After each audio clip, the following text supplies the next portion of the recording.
Innal hamdalillah nahmaduhu wa nasta'inuhu wa nastaghfiruhu wa natubu ilayhi wa na'udzu billahi min shururi anfusina wa min sayyiati a'malina. May yahdihillahu fala mudilla lahu wa may yudlil fala hadiyalah. Wa asyhadu an la ilaha illallah wahdahu la syarika lah wa asyhadu anna Muhammadan abduhu wa rasuluhu la nabiyya ba'dah. Ya ayyuhalladzina amanu taqullaha haqqa tuqatih wa la tamutunna illa wa antum muslimun. Fa in asdaqal hadithi kitabullah wa khairal huda huda Muhammadin sallallahu alaihi wasallam.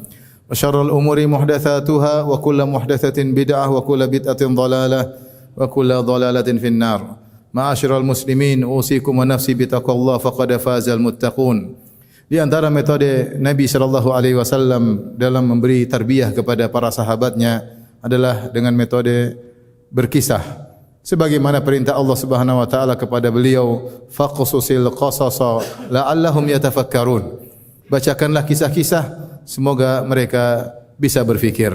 Dan di antara kisah yang disampaikan oleh Nabi sallallahu alaihi wasallam tentang kisah pembunuh 100 nyawa dari Abu Sa'id Al-Khudri radhiyallahu taala anhu, anna Nabi sallallahu alaihi wasallam qaal, bahwasanya Rasulullah sallallahu alaihi wasallam bersabda, "Fi man kana qablakum rajulun, sungguhnya di antara orang-orang sebelum kalian ada seorang lelaki qatala tis'atan wa tis'ina nafsan, dia telah membunuh 99 nyawa.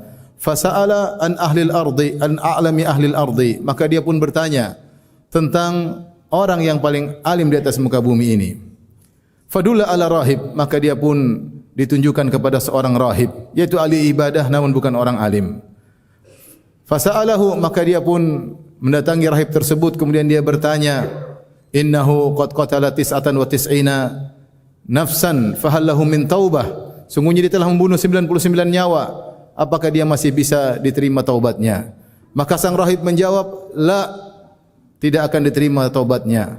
Faqatalahu fakammala bihi mi'ah, maka akhirnya dia pun membunuh rahib ini, maka genaplah dia membunuh 100 nyawa. Tsumma sa'ala an a'lami ahlil ardi, kemudian dia bertanya lagi tentang orang yang paling alim di atas muka bumi ini. Fadulla ala rajulin alim, maka dia pun ditunjukkan kepada seorang lelaki yang alim. Fa'atahu, kemudian dia datangi orang alim tersebut. Fasa'alahu, kemudian dia bertanya, innahu qad qatala mi'ata nafsin, sungguh dia telah membunuh 100 nyawa. Fahallahu min taubah, apakah dia masih bisa diterima taubatnya? Maka orang alim ini berkata, na'am, iya. Faman yahulu bainahu wa bainat taubah, taubatmu masih bisa diterima, siapa yang bisa menghalangi engkau dari taubat? Intalik ila ardi kada wa kada, tapi pergilah engkau ke negeri sana. Fa inna biha unasan ya'buduna Allah, di sana negeri tersebut ada orang-orang yang menyembah Allah Subhanahu wa taala. Fa'budillaha ma'ahum, maka sembahlah Allah bersama mereka. Fantalaqa, maka pergilah sang pembunuh 100 nyawa ini menuju negeri orang-orang saleh. Hatta idza nasafat tariq, ketika dia sudah tiba di tengah jalan, atahul maut, maka datanglah ajalnya, maka dia pun meninggal dunia. Fakhtasamat fihi malaikatur rahmah wa malaikatul azab, maka berselisihlah malaikat rahmat dan malaikat-malaikat azab. Siapakah di antara malaikat-malaikat tersebut yang akan mencabut nyawanya? Faqalat malaikatur rahmah, maka malaikat-malaikat rahmat berkata, jaa taiban muqbilan biqalbihi ila Allah, ini orang telah pergi dalam kondisi bertobat dengan hatinya menuju Allah Subhanahu wa taala, maka biarkanlah kami yang mencabut nyawanya. Maka berkata, wa qalat malaikatul azab, maka malaikat azab berhujjah dengan berkata, innahu lam ya'mal khairan qat, orang ini belum pernah mengamalkan kebajikan sedikit pun. Fa atahum malakun fi suratin adami, maka Allah kirim kepada mereka malaikat yang datang dalam bentuk manusia. Faja'aluhu bainahum, maka malaikat rahmat dan malaikat azab pun menjadikan orang ini yang asalnya adalah malaikat menjadi hakim di antara mereka mereka yang sedang berselisih. Faqala qisu bainal ardain, maka malaikat hakim ini berkata, dalam bentuk manusia ini berkata, ukurlah kedua negeri tersebut dari jarak dia. Fa ila ayatihima kana adna fahuwa lahu, maka kepada negeri mana yang lebih dekat maka diikutkan kepada negeri tersebut. Faqasuhu, maka malaikat pun mengukur jarak antara pembunuh 100 nyawa jasadnya tersebut dengan negeri yang dia tinggalkan, dengan negeri yang dia tuju.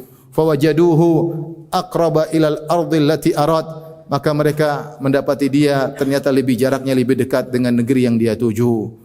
Faqabatathu malaikatur rahmah, maka malaikat rahmatlah yang kemudian mencabut nyawanya. Hadis ini riwayat Al-Imam Al-Bukhari dan Imam Muslim. Banyak faedah yang bisa kita ambil dari hadis ini. Yang pertama, tentang keutamaan orang yang berilmu dibanding ahli ibadah. Lihatlah ketika sang ahli ibadah ditanya oleh seorang yang telah membunuh 99 nyawa, apakah saya masih bisa diterima taubatnya? Maka ahli ibadah ini tidak punya ilmu, maka dia berfatwa dengan perasaan. Menurut perasaan dia, ada orang yang bengis seperti ini, yang membunuh 99 orang, mana mungkin bisa diterima taubatnya oleh Allah Subhanahu wa taala. Maka akhirnya dia salah berfatwa, dan Nabi SAW telah menjelaskan bahwasanya siapa yang salah berfatwa, maka dosanya kembali kepada sang pemfatwa kalau dia berfatwa tanpa ilmu. Maka waspada, seorang tidak boleh berbicara tentang agama tanpa ilmu. Kalau dia salah berfatwa kemudian dikerjakan oleh seorang, maka dosanya akan kembali kepada dia kalau dia tidak memiliki ilmu.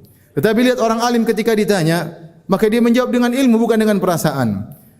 Maka dia memberi jawaban yang bermanfaat bagi sang pembunuh 100 nyawa.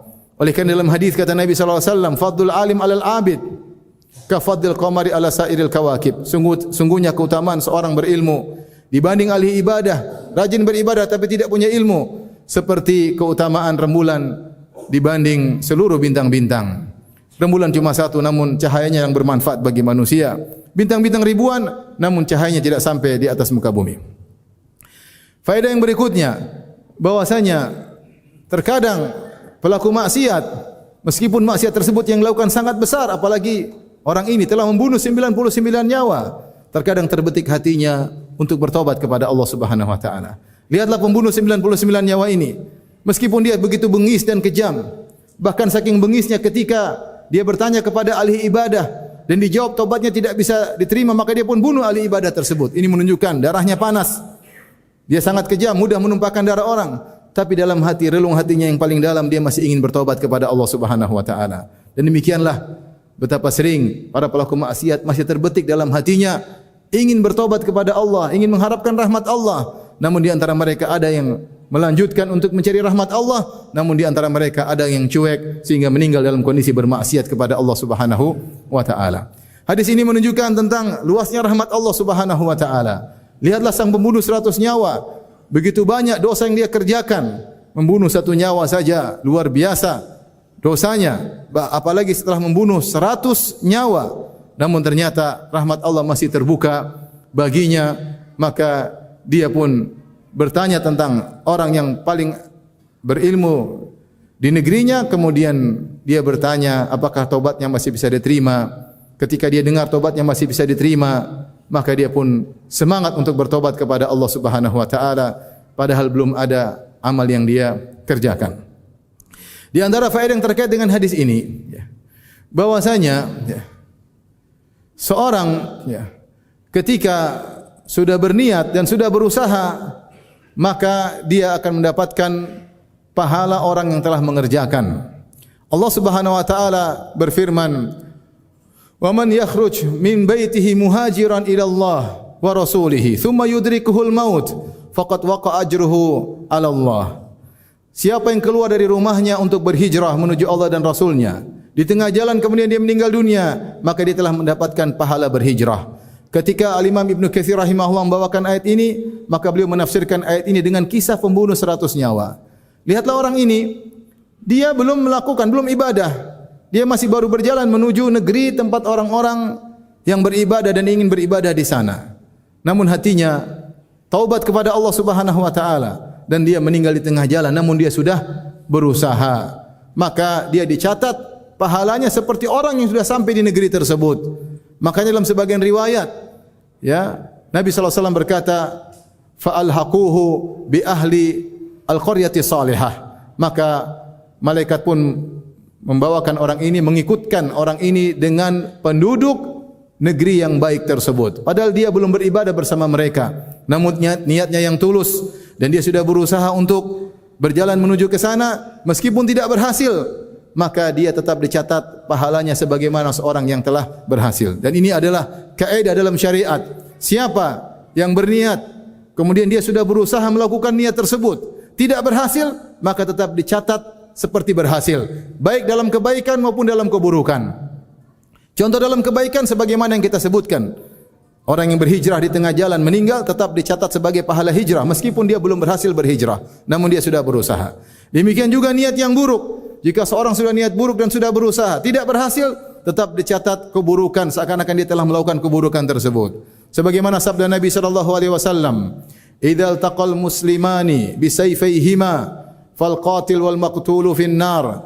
Jika dua orang muslim saling bertemu dengan dua pedang mereka, saling berusaha membunuh di antara mereka, maka yang membunuh dan terbunuh sama-sama masuk neraka. Para sahabat berkata, "Ya Rasulullah, hadzal qatil." Wahai Rasulullah, pembunuh jelas masuk neraka. Fama balul maqtul? Kenapa yang terbunuh juga masuk neraka? Kata Nabi sallallahu alaihi wasallam, "Innahu kana harisan ala qatli sahibihi." Dia tadi juga semangat untuk membunuh temannya, tapi dia kedahuluan meninggal, kedahuluan terbunuh.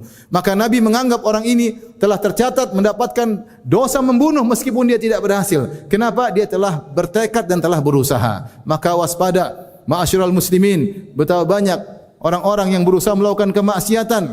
Mereka tidak berhasil namun sudah mereka berusaha, maka tetap tercatat sebagai pahala dosa seakan-akan mereka telah berbuat. Semoga Allah Subhanahu wa taala mengampuni dosa-dosa kita. Aqulu qouli hadza astaghfirullah li wa lakum wa lisa'il muslimin min kulli dhanbin wa khati'ah fastaghfiruhu innahu huwal ghafurur rahim.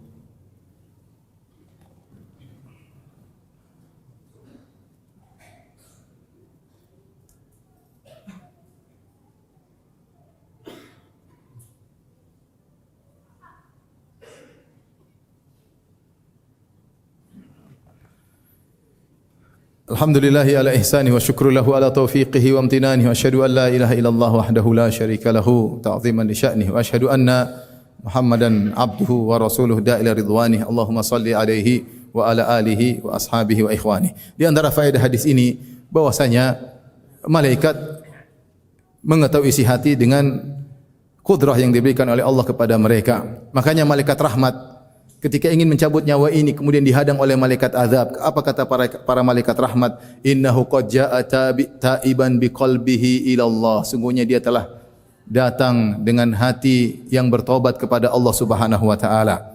Malaikat rahmat tahu hatinya telah bertobat kepada Allah. Namun malaikat azab ditutup ilmunya oleh Allah Subhanahu wa taala dengan hikmah dari Allah sehingga mereka pun mendebat malaikat rahmat. Oleh karenanya yang perlu kita ingat bahwasanya para malaikat pencatat amal, mereka juga tidak hanya mencatat amal yang terkait dengan apa fisik di zahir kita, apa yang kita bicarakan, apa yang kita lihat, apa yang kita dengar, bahkan yang terbetik dalam hati kita berupa amalan-amalan saleh, ketakwaan, berupa tawakal kepada Allah, berupa ikhlas kepada Allah Subhanahu wa taala, qanaah, tidak hasad, semua adalah amal saleh yang akan dicatat oleh para malaikat. Pemikiran, kalau kita memikirkan kebaikan maka juga dicatat oleh malaikat. Di antara faedah yang terkait dengan hadis ini, ya, bahwasanya sebagaimana sabda Nabi SAW, innamal a'malu bil khawatim, sungguhnya amalan tergantung dari akhirnya. Lihatlah lelaki ini, dia telah membunuh 100 nyawa, namun di penghujung hayatnya dia bertobat kepada Allah Subhanahu wa taala. Bahkan dia belum melakukan amalan secara zahir, meskipun sudah ada amalan batinnya yaitu bertobat kepada Allah.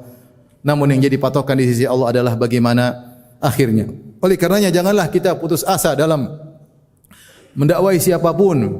Bisa jadi kita melihat seorang terjerumus dalam kemaksiatan, bergelimang dalam dosa, ya, dan kemungkaran, tetapi bisa jadi di penghujung hayatnya maka Allah bukakan hatinya untuk kembali kepada Allah Subhanahu wa taala. Dan sebaliknya, sebagian kita yang sudah diberi petunjuk oleh Allah Subhanahu wa taala, jangan ujub dengan apa yang telah kita lakukan. Kita enggak tahu bagaimana penghujung dari kehidupan kita. Jangan sombong dengan apa yang telah kita lakukan.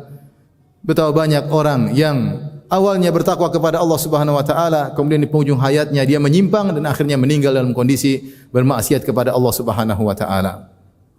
Kemudian rahmat Allah begitu luas, ya. Allah bisa saja merahmati seseorang yang pelaku maksiat kemudian di penghujung hayatnya Allah beri hidayah kepadanya. Bahkan Allah pernah menegur Nabi sallallahu alaihi wasallam ketika perang Uhud. Nabi sallallahu alaihi wasallam, Syujjan Nabi sallallahu alaihi wasallam wa qusir rubaiyatuhu. Nabi kepalanya terluka gara-gara orang-orang kafir Quraisy. Kemudian gigi Nabi ada yang patah Maka Nabi SAW mengusap darah dari wajahnya. Kemudian Rasulullah SAW berkomentar dengan berkata, "Kaifa yuflihu qaumun sajju nabiyahum wa huwa yad'uuhum ilallah." Bagaimana bisa beruntung suatu kaum yang melukai nabi mereka sementara nabi mereka menyuruh mereka kepada Allah Subhanahu wa taala. Seakan-akan Nabi mengatakan tidak bakalan beruntung kaum seperti ini. Maka Allah tegur, Allah menurunkan ayatnya, ya, "Laisa laka minal amri syai'un aw yatuba 'alaihim aw yu'adzibahum fa innahum zalimun." Bukan urusan engkau wahai Muhammad masalah hidayah mereka. Apakah mereka akan diadab ataukah mereka akan dapat hidayah, itu urusan siapa? Allah Subhanahu wa taala. Ternyata dari para peserta perang Uhud tersebut ada yang dapat hidayah bahkan banyak, di antaranya Khalid bin Walid radhiyallahu taala anhu. Oleh karenanya jangan kita menjadikan orang putus asa dari rahmat Allah Subhanahu wa taala. Bisa jadi seorang diberi petunjuk oleh Allah di penghujung hayatnya. Sebaliknya seorang melakukan kemaksiatan, hendaknya kembali kepada Allah dengan segera. Maut datang dengan begitu saja tanpa ada tanda-tanda terkadang. Lihatlah pembunuh 100 nyawa ini. Betapa kuat dia. Dia membunuh, berarti dia bunuh 99 nyawa, tidak ada yang bisa melawan dia. Begitu mudah dia bunuh orang, menghunuskan pedang dan menumpahkan darah orang. Ketika dia setelah membunuh nyawa yang ke-100, dia baru berjalan tiba-tiba meninggal. Artinya dia masih dalam kondisi kekuatannya, masih dalam kondisi fisiknya yang kuat. Dia mampu membunuh orang, tiba-tiba Allah cabut nyawanya. Jangan tunda-tunda taubat. Seorang tidak tahu kapan nyawanya dicabut. Dia sedang bermaksiat, lagi giatnya bermaksiat, fisiknya dia rasa lagi segar-segarnya, tiba-tiba nyawanya dicabut oleh Allah Subhanahu wa taala. Semoga Allah Subhanahu wa taala melimpahkan kita dengan rahmatnya dan hidayahnya, dan semoga Allah Subhanahu wa taala menerima ibadah kita selama di bulan Ramadan. Innallaha malaikatahu yusalluna 'alan nabi ya ayyuhalladzina amanu sallu 'alaihi wa sallimu taslima. Allahumma salli 'ala Muhammad wa 'ala ali Muhammad kama shallaita 'ala Ibrahim wa 'ala ali Ibrahim innaka Hamidum Majid. Wa barik 'ala Muhammad wa 'ala ali Muhammad kama barakta 'ala Ibrahim wa 'ala ali Ibrahim innaka Hamidum Majid. Allahumma ighfir lil muslimina wal muslimat wal mu'minina wal mu'minat al ahya'i minhum wal amwat innaka sami'un qaribun mujibud da'wat wa ya qadhiyal hajat. Allahumma ati nufusana taqwaha wa zakkiha anta khairu man zakkaha anta waliyuha maulaha. Allahumma aslih lana dinana alladhi huwa ismatu amrina wa aslih lana dunyana allati fiha ma'ashuna wa aslih lana akhiratana allati ilaiha ma'aduna waj'al hayata ziyadatan lana fi kulli khair waj'al mauta rahatan lana min kulli syarr. Rabbana taqabbal minna innaka antas sami'ul alim wa tub alaina innaka antat tawwabur rahim. Rabbana atina fid dunya hasanah wa fil akhirati hasanah wa qina adzaban nar. Aqimus salah.